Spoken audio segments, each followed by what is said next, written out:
আদালতে ফের ধাক্কা ভাইপোর। বিদেশ যাত্রা নিয়ে করা মামলার দ্রুত শুনানির আবেদন করেছিলেন অভিষেক বন্দ্যোপাধ্যায়। দ্বিতীয়বারও তার আবেদন খারিজ করল কলকাতা হাইকোর্ট। বিদেশ যেতে চেয়ে হাঁকপাক করছেন ভাইপো, তার জন্য আদালতের দুয়ারে মাথা কুটছেন, কিন্তু লাভ হচ্ছে না। বারবার ধাক্কা খেতে হচ্ছে তাকে।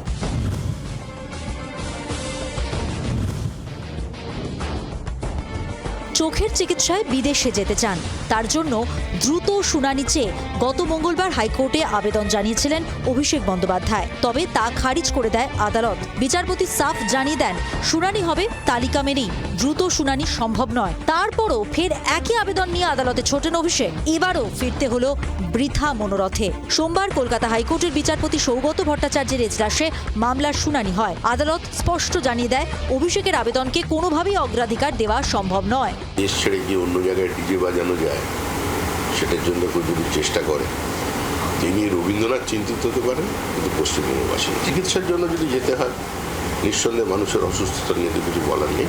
ভারতীয় চিকিৎসা ব্যবস্থার প্রতি আস্থা রাখা ভালো। অভিষেক বাবুর মনে হয়েছিল তিনি আইনি রক্ষা কবচ ইত্যাদি পাওয়ার জন্য অ্যাপ্লিকেশন করবেন, সেই আবেদন তিনি করেছিলেন। বিচারকরা তা খারিজ করেছেন।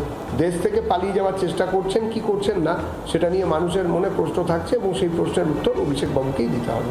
নিয়োগ দুর্নীতি থেকে বিধানসভায় সই জালকাণ্ড, মাটি চুরি থেকে আমপাত দুর্নীতি, রোজই কোনো না কোনো মামলায় নাম জুড়ছে খোকা বাবুর। এমনই একটি মামলায় কলকাতা হাইকোর্টের বিচারপতি জানিয়েছিলেন, অভিষেক বন্দ্যোপাধ্যায়কে এখনই গ্রেপ্তার করতে পারবে না পুলিশ, তবে তদন্তে সহযোগিতা করতে হবে তাকে। আদালতের অনুমতি ছাড়া দেশের বাইরেও যেতে পারবেন না তিনি। কিন্তু চোখ দেখাতে এখনই বিদেশেই যেতে চান অভিষেক। কবে শেষ পর্যন্ত সেই সুযোগ আসে, সেটাই দেখার। ক্যামেরায় শুভ্রর সঙ্গে অর্ণবাংশু নিয়োগের রিপোর্ট, জি 24 ঘন্টা।